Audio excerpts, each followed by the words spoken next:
We hit some new lows over the weekend with the MAGA gang desperately trying to characterize this kid who murdered Charlie Kirk as anything other than one of them and doing everything they can to score political points from. Here's everything you need to know about the off-key monologue that got Jimmy Kimmel's show pulled indefinitely. The controversy began during Monday's show when the late-night comic started off by claiming that MAGA was using Charlie Kirk's assassination to score political points. But Kimmel didn't stop there. He went on to call out President Trump, who is scheduled to deliver a speech at Kirk's memorial service on Monday, for what he deemed to be an insufficient reaction to the murder. In between the finger-pointing, there was grieving. On Friday, the White House flew the flags at half-staff, which got some criticism. But on a human level, you can see how hard the president is taking this. My condolences on the loss of your friend Charlie Kirk. May I ask, sir, personally, how are you holding up over the last day and a half, sir? I think very good. And by the way, right there, you see all the trucks?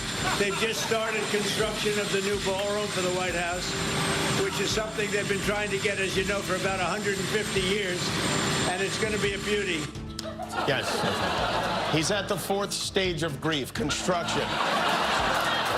Demolition, construction.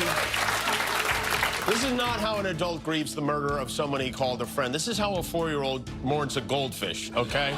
Kimmel then doubled down, sharing that it wasn't the first time since Kirk's murder that Trump redirected a question about the Turning Point USA founder back to the White House ballroom. And it didn't just happen once. When I heard it, I was in the midst of, building a great, for 150 years, they've wanted a ballroom at the White House, right? They don't have a ballroom. They have to use tents on the lawn for President Xi when he comes over. If it rains, it's a wipeout.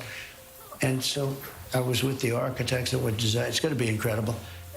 And they came in, they said, Charlie Kirk is dead. I didn't know what they meant. I said, he was dead. Charlie Kirk was shot. And they thought he was dead because it was so horrific, And I said, dead.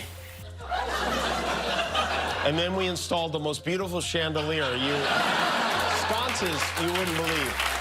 There's something wrong with them. There really is. I mean,